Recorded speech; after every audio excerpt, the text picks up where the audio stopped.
అనుబంధం పార్ట్ 28 రచన మీనా కుమారి గారు. వీడియో చూసే ముందు వీడియోకి తప్పకుండా లైక్ చేయండి. కారులో ప్రయాణిస్తున్న దశరథ్ గారికి 2 విధాలుగా మనసు బాధగా ఉంది. అనన్యను తీసుకొచ్చి ఊటీలోనే వదిలి వెళ్ళిపోతున్నాను. ఆడపిల్ల ఎవరో ఆ మాయగాడి మాటలు నమ్మి అతనితో ఉండిపోయింది. ఇదెలా? ఎలా చెప్పాలి ఇంట్లో వాళ్ళకి? ఆమెని కూతురు అని తెలిసి కూడా అక్కడే వదిలి వచ్చానని నన్నందరూ నిందిస్తారు అంటూ బాధపడుతున్నారు దశరథ గారు. ఇంటి దగ్గర ఏదో సమస్యొచ్చినట్లు ఉంది. అర్జెంటుగా బయలుదేరి రమ్మన్నారు. ఏంటి అంటే చెప్పలేదు. ఉన్న పళంగా బయలుదేరమన్నారు. ఏదో పెద్ద విషయం జరగకపోతే నన్ను అలా రమ్మని చెప్పారు. ఏం జరిగిందో ఏమిటో అని ఆలోచిస్తూ ఉన్నారు దశరథ గారు. ఆమనికి ఫోన్ చేశారు. ఆమని లిఫ్ట్ చేయలేదు.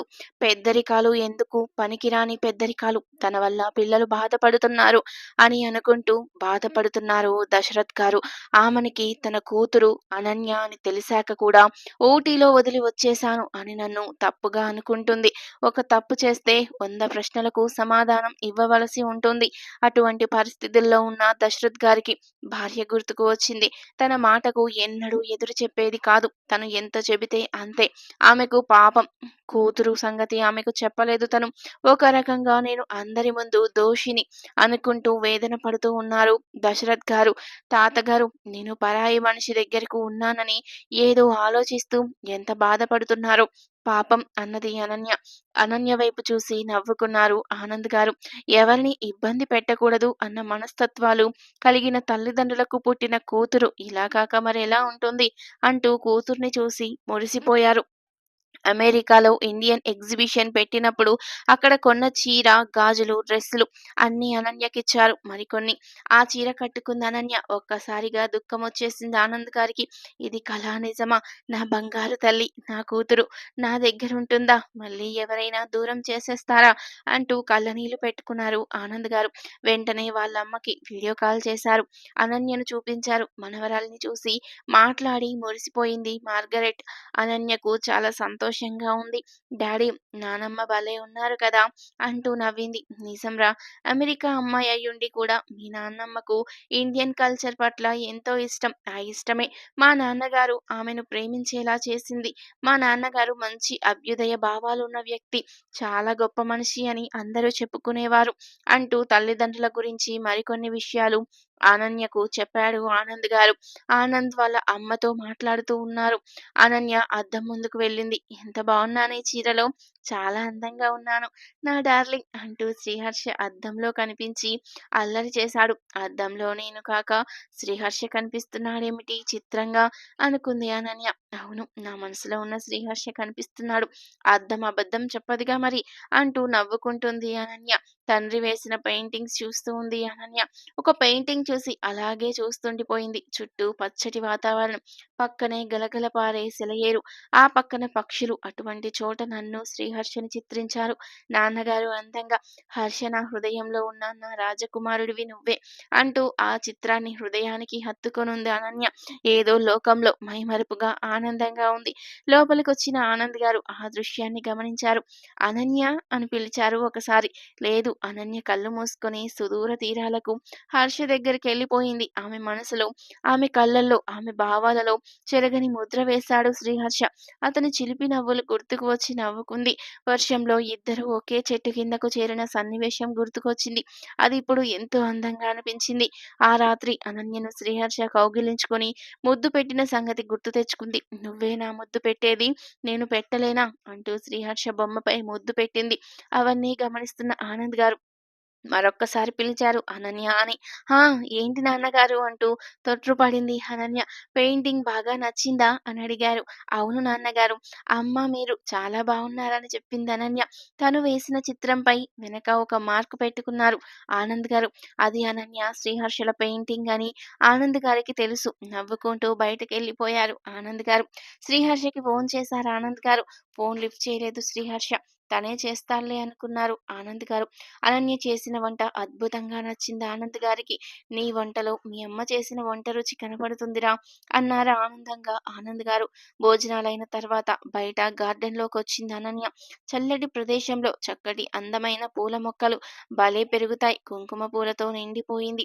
చెట్టు అందంగా ఆ పువ్వుల వైపు చూస్తూ ఆనందంగా నిలబడిపోయింది అనన్య. ప్రేమలో పడ్డ వారికి లోకమంతా అందంగా కనిపిస్తుంది. అందంగా ఉన్న ప్రాంతం మరింత అందంగా కనిపిస్తుంది. ఎటు చూసినా శ్రీహర్ష రూపం, ఆ చిలిపి చూపు, ఆ కొంటె నవ్వులు, అల్లరి మాటలు అన్నిటికీ మించి ఆకట్టుకునే అందమైన రూపమని తలుచుకుంటూ అలాగే ఉండిపోయిందనన్య. శ్రీహర్షకు అనన్య వెళ్ళిపోయిన తర్వాత చాలా బాధ కలిగింది. కోపంతో, బాధతో వెళ్ళిపోయిన అనన్య ముఖము కనిపించింది అతనికి. చాలా బాధ అనిపించింది. నిజం చెప్పకుండా తను చేసిన పని చాలా తప్పు.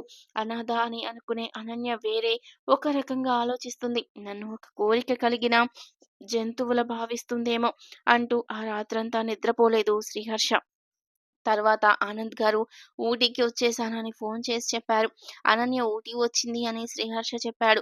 ఆనంద్ గారికి అవును, ఇదివరకు అనన్య వాళ్ళు ఉండే ఇంటికి నేను అద్దెకు కావాలన్నట్లుగా వెళ్ళాను. అనన్య నా బిడ్డను నాతో నా ఇంటికి తీసుకొస్తాను. కొన్నాళ్ళైనా నాతో సంతోషంగా ఉంటుంది అని చెప్పారు ఆనంద్ అంకుల్ గారు. హమ్మయ్య! ఒక బాధ తప్పింది అనుకున్నాడు శ్రీహర్ష తన మనసులో. మాట అత్తకు చెప్పాలనుకున్నాడు. అత్త నన్ను రెట్టించి అడిగింది. అప్పుడు చెప్పేయవలసింది నిజంగా అనన్యను నేను ప్రేమిస్తున్నాను అని. ఏది ఏమైనా ఈ అపార్థాలకు తావివ్వకుండా నేను అత్తకు ఈ విషయం చెప్పి తీరాలి అనుకున్నాడు శ్రీహర్ష. ఆకాంక్ష వినోద్ని ప్రేమిస్తుందేమో అనిపించింది శ్రీహర్షకు. అలా తనకు లైన్ క్లియర్‌గా ఉంది అనుకున్నాడు. ఇన్నాళ్ళు చెప్పలేదు అందుకని. కానీ ఇలాంటివి ఎప్పటివి అప్పుడే చెప్పి తీరాలి అనుకున్నాడు శ్రీహర్ష. అత్తకు ఫోన్ చేద్దాం అనుకునే లోపే ఆమని ఫోన్ చేసింది. ఈ సమయంలో చేసింది అత్త. ఎందుకు అనుకుంటూ ఫోన్ లిఫ్ట్ చేశాడు శ్రీహర్ష. ఆమని ఒక్కసారిగా ఏడ్చేసింది. ఏమైందత్తమ్మా అన్నాడు శ్రీహర్ష. నువ్వు ఒకసారి రారా తొందరగా అని చెప్పింది ఆమని. నా జీవితంలో ఎందుకిలా జరుగుతుందో నాకు తెలియడం లేదు శ్రీహర్ష. ఏం చేయాలో పాలుపోవడం లేదు అని చెప్పింది ఆమని.